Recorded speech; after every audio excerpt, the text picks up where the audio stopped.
delighted to say we're going to look ahead to the game now in the company of the former Ireland forward, Anne Caplice. Morning, Anna. Morning, lads. How are you? Flying it. How are you getting on? Good. I have a question for you. Yeah. Do you ever get sick of talking about sport? No.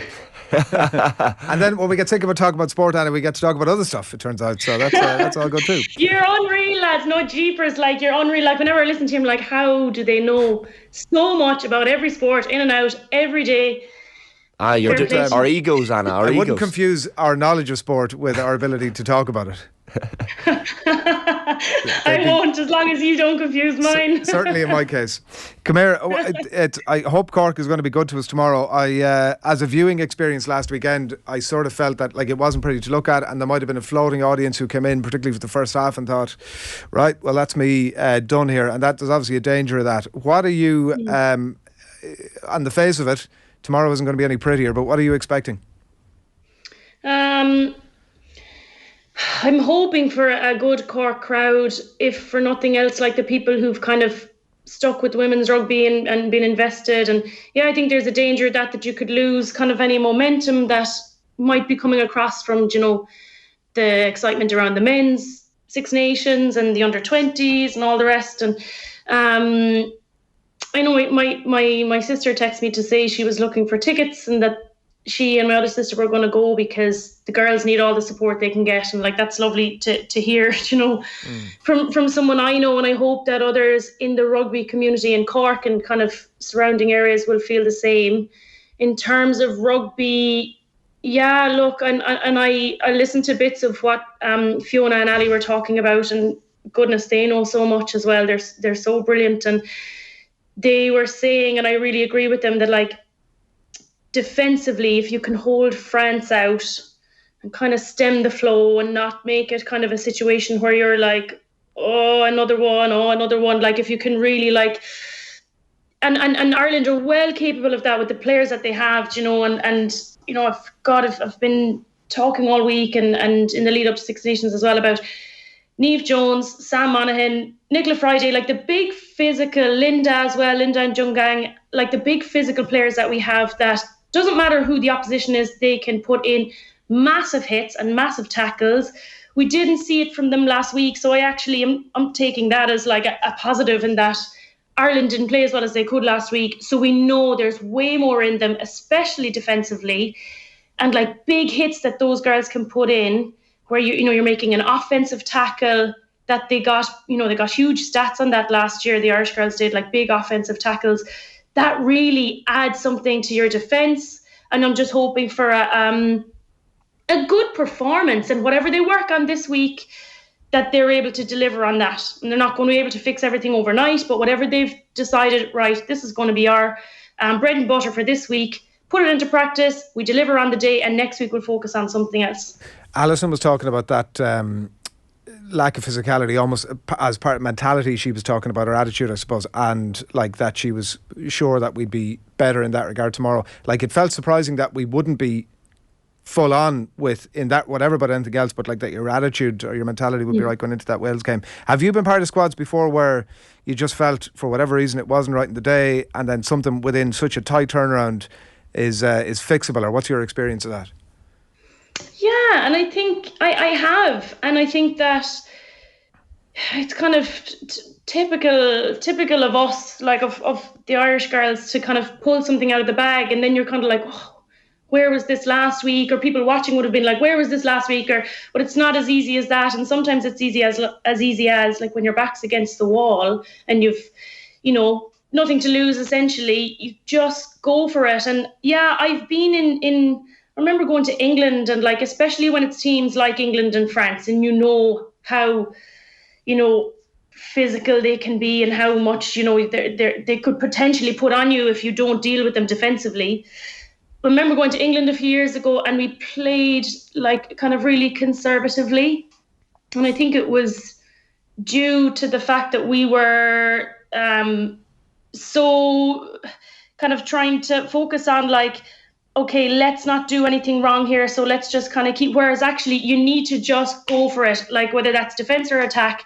And I think you can that's definitely something you can turn around, because that's something you can fix within you see that change from a first half to a second half. You see that change from the first 10 minutes to the following 10 minutes in a game, like physicality dropping in and out. And it comes from different moments in games that give you, an inside spark. So if you can fix it in from one half to the next, you can definitely turn that around within a week. Yeah. It's fascinating. And even writing in Echo Live about, I guess, the dearth of experience in the Irish squad naturally compared to some countries. I think you made the point that Nicola Friday, the most experienced with 29 caps to her name around this time. So that's something that nearly has to be taken into context when we're talking about this Irish team, that they are in some cases years behind other nations. Yeah, definitely. And if we look at where we are now, and like if when we're talking, analysing the men, going and preparing for a World Cup like this year, and so much of the conversation around the Six Nations was with the World Cup in mind. So if we talk about the World Cup that's coming up for the girls in 2.5 years, and like Ireland has to be there, we just have to be there. Like there's no ifs or buts here. What we're building now is the experience, and like there's already a lot of changes from last week to this week, and that already is kind of like, yes, some of those changes are warranted, and some of those are I was a bit surprised by some of them, but I just want to see like more consistency. And also there's more conversation around like 7s in, 7s out, whatever that means. But essentially, like, we have to start giving consistent like opportunities to players. And like, we only have the Six Nations. And I was talking about the experience and the difference between teams in context of Sarah Hunter last week retired with 141 caps for England, the most English rugby player, the most appearances of any English rugby player, men or women. And that comes down to, yes, how long she's been around, but also like the playing opportunities presented by the RFU, like for that team, like how often they had tours, summer tours, November Internationals, Six Nations, something else. Like the union was constantly looking for opportunities to play, and Ireland haven't. And we've got to change that. Like I'm flying out to Madrid today because I'm going to go down and see the I'm living in Spain currently, so I'm going to go down and see the Four Nations tournament that they've got going concurrently. So South Africa, Spain, USA and Canada are playing 2-game series last weekend and this weekend. South Africa played a game against Wales, and Wales organised that with South Africa to get a game in before going out into the Six Nations. Why didn't Ireland get in touch with anyone, Spain, USA, Canada, like one of those teams, to organise the same thing? Because last week, like, we saw a lot of kind of changing around of positions. I know that looks so well, like Hannah O'Connor came onto the pitch, and when you've 4 back rows and 1 second row, and all the back rows look at each other and they're like, who's going to go in? Maybe they didn't, maybe they knew, but I felt like that would have been me, like, because that's the stuff that you do in a warm-up game, not in your first game in the Six Nations. So I just want to see way more proactivity and not just reactivity in terms of like, oh, other teams are doing it, so we should be doing it. The RFU needs to be like, okay, more playing opportunities, games, experience, like, and just full steam ahead into whatever is coming up, be that WXV, World Cup, Six Nations, whatever. I just want to see us playing more. Yeah, because certainly, like, in terms of that change, like, there's an awful lot at play here. There's the stuff that you're alluding to there on the structural side, and then there's obviously at the minute for the coaching staff and the team that are there, the weekly churn of we've another game coming up, and like, it definitely, what sprung to mind as you were chatting about the changes that have been there from the Irish point of view is the Warren Gatland comes into the Wales camp late for the men's Six Nations, and he's every week U15, chop and changing. From the outside looking into that, it was like, well, this guy doesn't seem to really know what he's doing. He doesn't even be able to land on what his 15 are at, and it feels a small bit like that. Talk to us about one of the Den O'Brien, particularly maybe a 10, such a pivotal position, and like it's the exact embodiment of what you're talking about. Over the last number of years, we just haven't been able to settle on an out half. But she did come on against Wales, obviously, and in some ways has the ideal skill set for a game like France, where she can kick a bit of territory and try and just release that pressure valve when it inevitably comes on with regularity. Yeah, absolutely. Because there's no kind of shakier feeling on a pitch than when you're under the pump, and when we go to kick, we don't get the kind of release of pressure where they get a line out just as far back as where they had been attacking from initially anyway. So I think that, they'll use her a lot, and she can try different things. I like that about her. She's brave, and I think that young players particularly bring in a kind of a braveness that maybe you get when you get older. You're a bit like, okay, I know what's going on here, so these are our plans. Where she's just like fresh into it. She's got some caps in Japan, and that's what that tour was for. To discover these players and see what they can do. And this young, a young heart like that coming in, and especially in such a key position like 10 is massive for her. And like, I'm really gunning to see her start and see how she controls it, and hopefully that almost like blissfully ignorant that you're like, I don't care who I'm coming up against here, France, England, whatever. I've no previous experience in this Six Nations setup, so I'm just going to play how I play. And I want to see that from her. And I think that her kicking was really good last week, and I want to see more of that from her. Sive McGrath is an interesting one, Anna. Debut last week, 18 years of age. I know she's very highly thought of up in Derry and by everyone at Ulster as well. But that was a tough experience for her last week, because she seemed to be targeted almost by an experienced Welsh pack, and she's out of the team. She's back onto the replacements this weekend. But it's a tough awakening when you enter senior Six Nations rugby for the first time.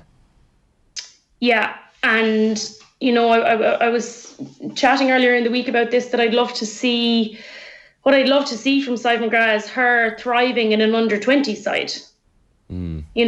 And we don't have that. And even, I was thinking about this earlier, because obviously France are coming to Cork, and it's funny, like the French women's team are kind of similar to the men's team. You never really know what they're going to come with, when people say, the French don't travel well and all these kind of things. But it's because the French they either crumble or they thrive, and it's so hard to know. But in terms of like experience and match day experience, like when you go down to France, my first Six Nations away game was down in France, and they give you the small dressing room. They give you one toilet, which doesn't even have a toilet bowl. It's like that, that hole in the ground that you come across when you're on holidays in France sometimes in a little old man's pub. And it's like, they're absolutely like messing with you, and they don't care. And like, that's one thing that they've taken out of France's hands this time around, because they have to come to Cork. And I don't think there's any holes in the ground down in Musgrave Park for toilets. But all those things, pre-game prep, and this is talking about, I know you're talking about the match, but like all the things that lead up to the match. Imagine if you could experience all those as a team, as an under-20 side, and then coming into a senior side without having to worry about even those things. So now you're talking about the scrum. Yeah, rude awakening, maybe baptism of fire, definitely. She handled it as well as she could, and they definitely target her. I would, if I saw a young player in another team, I'd target her as well. And like, let's go for her. Like, let's show her what it really means to be here. Like, she'll have learned from that, definitely. But on the pitch, off the pitch, just would love to see girls coming in that have been through this in an under-20 Six Nations. And I want to see that. I want to see that down the line for us, and we should be looking at Sive McGrath, like, and how she's performing with an under-20 side. Like, wow, I can't wait to see her. Like, if you weren't watching the Interpros, you'd never have seen her play before, and so you don't really know what to expect from her, even as a spectator. And she's, she did as well as she could. And now people are like, oh, she's on the bench, so maybe it wasn't the right call to start her last week. I don't know. It's hard to know. I would prefer to see Christy starting, like the front row we have this week with Sive coming in. That's what I would have preferred to see, just to give her a bit of you see how the game is going, and then you can come in and make your impact. But it definitely... I think I'm hoping that the scrum this week will kind of be coming up against a French scrum, it's difficult, but it'll be slightly more settled, I think, because they'll have just a bit more experience on the pitch, off the pitch, leading into it, and how to handle it, and then how to react to it. And then Sive can come in when it suits the management, when it suits the game, and when it suits her.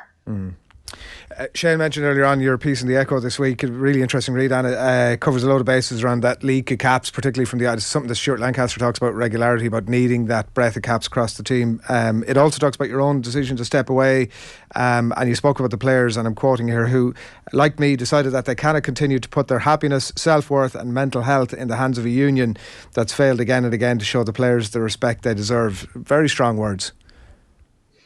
Yeah. And it was difficult for me to write that and put it out there, but it's essentially the truth at the end of the day. And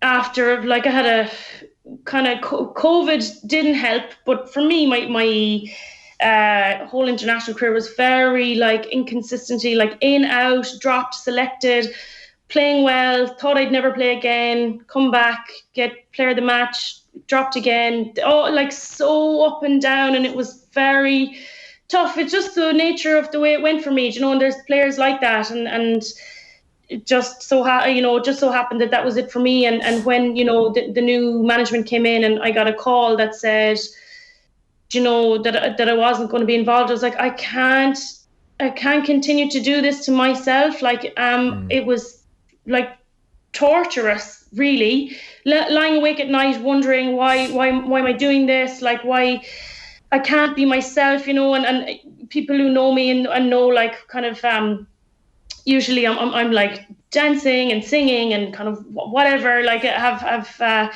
different things that I might bring to like a dressing room or to training or whatever. But when you've to go into, you know, a camp and kind of keep your head down, and I had to do that for so long, and I was like, I can't keep continuing to do that to myself, because the selections were so, you know, you're doing everything to play, and I felt like even laughing at training might have lost me my spot. It was so inconsistent, you know. So I think a lot of people felt.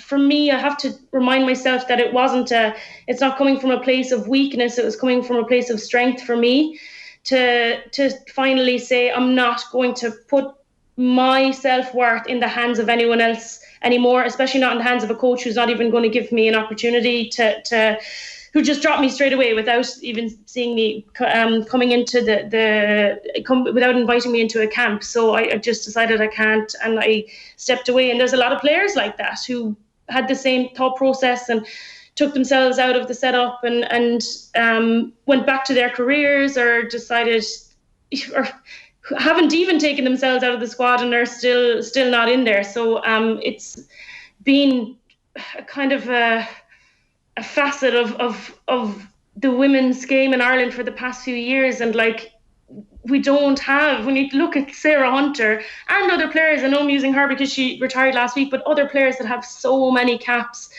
and just to have so many caps that aren't involved that could be, is sad for me. I find that kind of sad. Yeah, that's totally understandable. And I think that, like, I'm trying to put my finger on whether it's like a structural union thing or it's more of a management ticket thing. Like, have you any sense that the Women in Rugby report that came out at the end of last year is, I mean, I don't know, it doesn't sound like that's the sort of thing that it might address your concerns. There's certainly a plan in place, and I've been you know, following and seeing what's been going on, and it's exciting to hear, you know, a few things that are coming up for Ireland. And like, you know, there's an under-18s Six Nations festival. It's like, great, an under-18s Ireland 15s team, wonderful. And, you know, a lot of other things that are in the pipeline for Irish rugby, and I'm happy with that. I'm happy to see them coming, but I'm also very impatient, and I'm cynical, and I'm already like, okay, fine, but I want to see it. And until I see it all in action and see the returns from it, I'm going to keep asking questions and keep feeling this way, where I just want to demand more, and I want more for the players, and I want the players to be well looked after and happy and allowed to be themselves. And you're right, it's it's not easy to say whether it's a structural thing, management thing, whatever, but it is a trend. And yeah, let's work in the report. Like, great to see like all these appointments across the provinces for talent ID and building the experience in the provinces for women's rugby. But I'm gonna just keep hot on it to make sure that it's happening and make sure that it's happening well. And I talk to the players a lot, and I talk to a lot of people, and I want to know about everything that's going on. I don't want to. For me, walking away from Ireland rugby as a player meant that, okay, I've got nothing to lose now. I can ask the questions that I want to ask. Be the voice that maybe players don't have, and express things that I would like that I maybe would have liked to express as a player, but you can't because you could lose everything in a heartbeat. And I want to see it, and I want to see it continue to grow. And I'm going to be like watching very carefully to see how it does grow. The decision to step away, while like it sounds like you're very happy with that, obviously that it leaves you ultimately in a more rounded, better place. It doesn't mean that it doesn't still hurt. Sounds like it does. Yeah, absolutely it does. Yeah, and I'm really happy at the moment that I'm really able to enjoy these Six Nations games and really like support the girls, because last year I couldn't. I was in such a bad place. I couldn't even follow the Japan tour. I was so brokenhearted. Like I couldn't. So I'm really happy with where I am now, because I feel like, yeah, I can contribute now.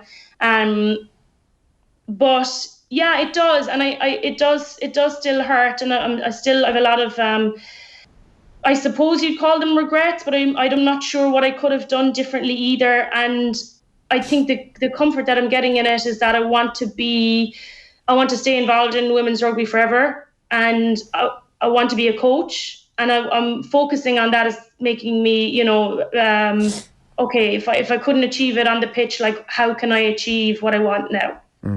And it's too much of a cliche to say, well, that experience can, and ultimately that experience will probably put you in a better position down the track in terms of coaching and all that. But for now, it doesn't. I'm sure it's no great consolation to you. Enjoy the rugby over the next few days, and we would definitely welcome to have your voice back on here again to speak about whether structural issues or hopefully the aftermath of a win over France in Cork on Saturday afternoon. Brilliant. Thanks a million, lads. Thanks a million, Anna. Thank you.